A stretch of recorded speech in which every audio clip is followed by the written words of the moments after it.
বন্ধুরা, তোমরা ছাপা মুভিটা তো দেখেছো, আর ছাপা মুভির স্টোরিটাও তোমাদের অনেক ভালো লেগেছে। কিন্তু তোমরা কি জানো এই ছাপা মুভিটাকে কিভাবে শ্যুট করা হয়েছিল? যদি না জেনে থাকো তাহলে এই ভিডিওটা শেষ পর্যন্ত দেখতে থাকো। তবে তার আগে তোমরা যদি আমার চ্যানেলে প্রথমবার এসে থাকো তাহলে ভিডিওটাতে একটা লাইক দিয়ে চ্যানেলটিকে সাবস্ক্রাইব করে দাও।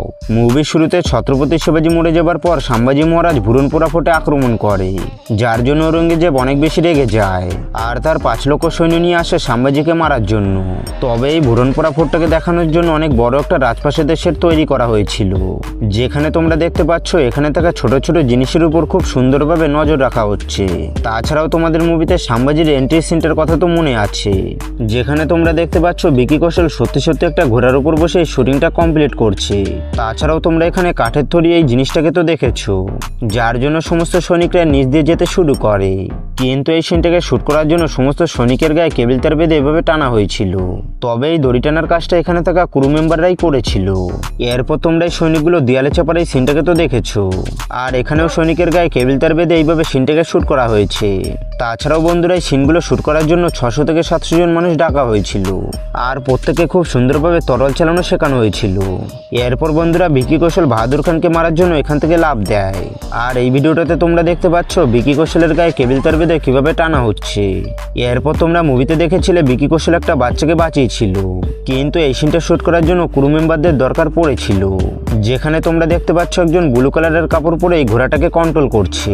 তাছাড়াও বন্ধুরা তোমরা এটা জানলে অবাক হবে, বিকি কৌশল এই মুভিটা শুট করার আগে 6 মাস ধরে ঘোড়া চালানোর প্র্যাকটিস করেছিল।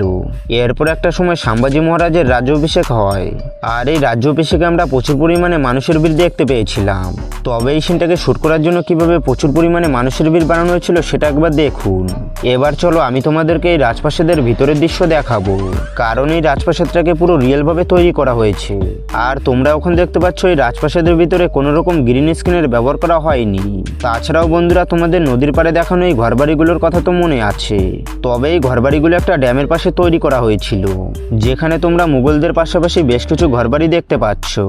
এরপর তোমরা মুভিতে বিকি কৌশলকে একটা শিকল দিয়ে যুদ্ধ করতে দেখেছিলে, কিন্তু এই সিনটাকে দেখতে যতটা সুন্দর ছিল তার চেয়েও বেশি খতরনাক ছিল এটাকে শুট করা, কারণ এই সিনটা শুট করার সময় শিকলটার জন্য বড়সড় দুর্ঘটনা ঘটতে পারত। কিন্তু এই সিনটা শুট করার জন্য বিকি কৌশল বেশ কিছুদিন ধরে শিকল চালানোর প্র্যাকটিস করেছিল, যেটা তোমরা এই ভিডিওটাতে দেখতে পাচ্ছ।